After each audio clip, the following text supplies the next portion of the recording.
Those are wind noises. Good evening, ladies and gentlemen. Tonight I present a Victorian apparition.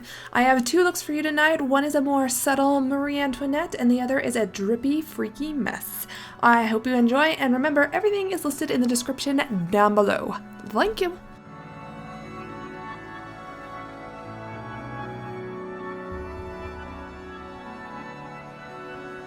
Alright guys, let's begin by applying a light foundation to give yourself a ghostly appearance. I mixed white Mehron body paint with my normal foundation to try to get a paler look, if you can believe it or not.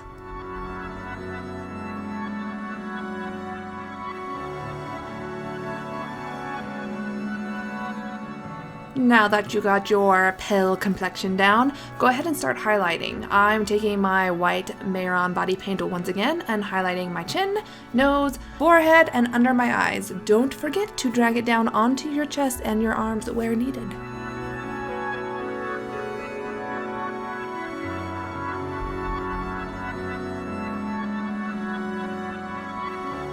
Well, it wouldn't be a makeup tutorial if you didn't have to contour, so go ahead and contour your cheeks, around your forehead, down your nose, around your chin, all those other places that you usually contour, and then pull it down your neck.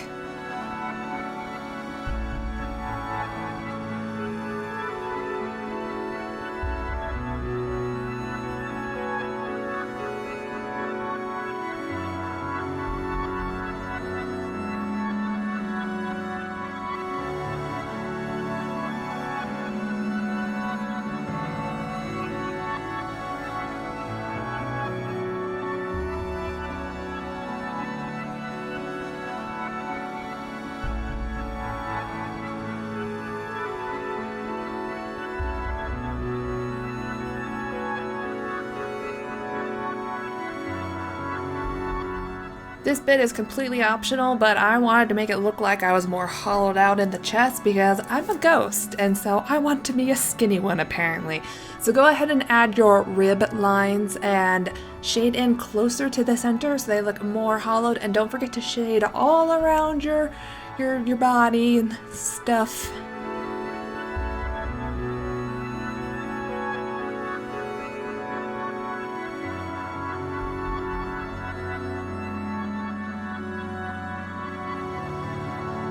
I'm a monster and I needed more highlighting. So I went in and re-highlighted everything with a shiny white eyeshadow.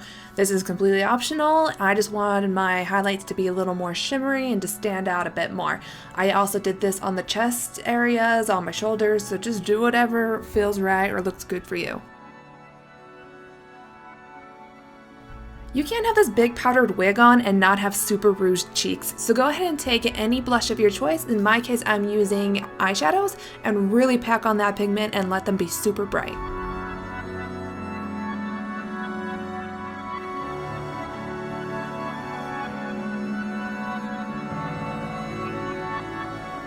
Make a really stupid face and put on an eyeshadow primer. I'm using Decay, and then go in with a dark gray and start cutting into that crease.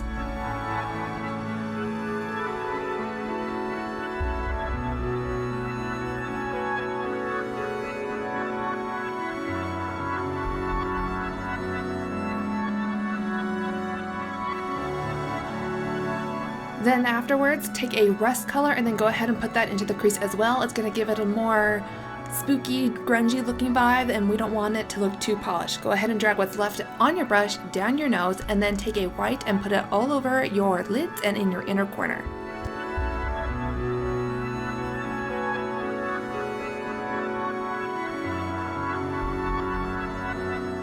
Tame those wild eyebrows and then fill them in.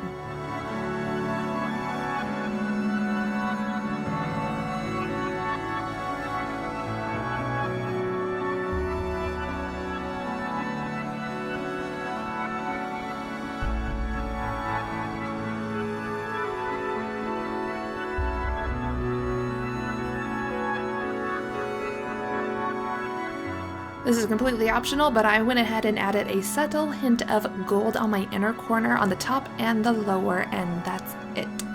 Then go ahead and put your beauty mark, and then you are Marie Antoinette. Well, a ghostly one at least.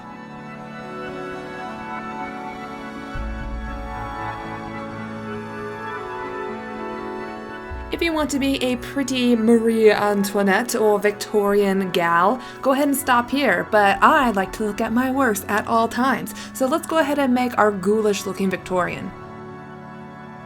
Taking a fine tip brush, go ahead and start stippling all around your eyes. You're just trying to build a grungy looking appearance. However you want to go about doing this, go for it. I decided to use a stippling effect. Completely fill in your lid with the black and then put on some pretty intense eyebrows. Make them look really bushy and feathery.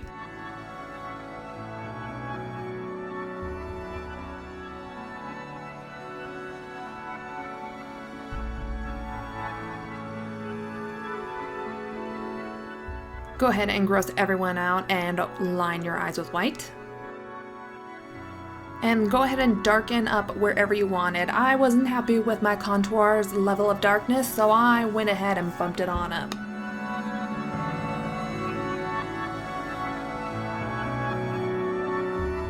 I'm just so emotional about this makeup. Anyways, line the bottom of your eyes with the black body paint. Make sure you don't get in your eyes, and then just let it drip down your face by adding water. I controlled it a little bit more with my brush, but you can let it naturally go where it wants, or you can have more control of it like I did.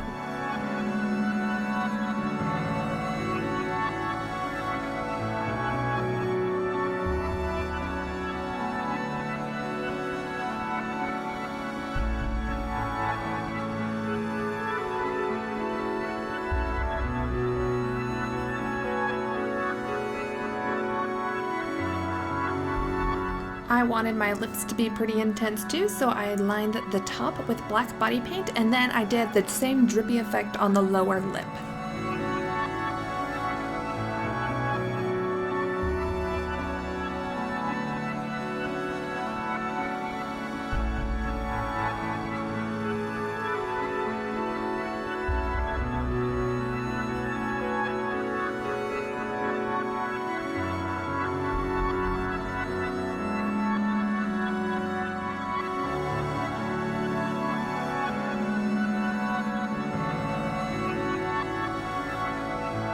Take that same rust color we've been using off and on and grunge up around your face where you want, and then let's move into that collar.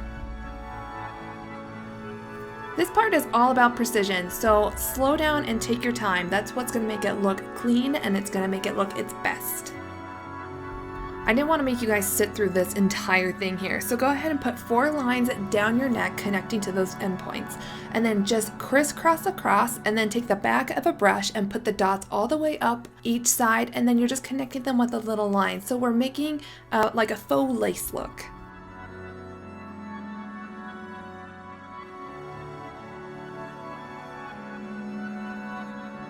This is totally up to preference, so do whatever design you're comfortable with, what you like, or just experiment. That's what I was doing, so just go for it.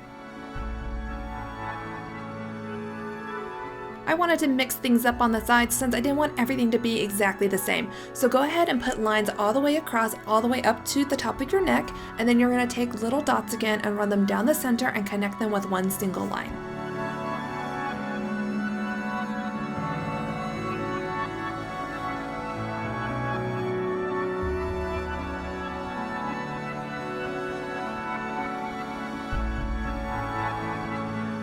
Alright, we're almost done, guys. So you're going to want to start shading everything with that rust color we've been using. We want to give the illusion that this is a real lace collar and that it's not just painted on. That's going to mean that you need to shade under every black line.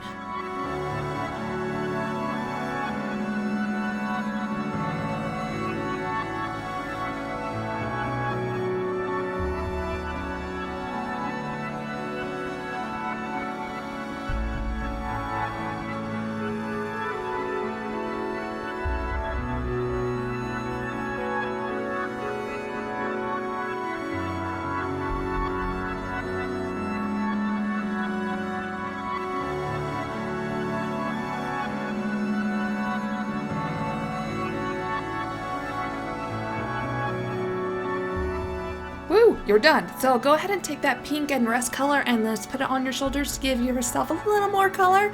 And then we're gonna add some diamonds.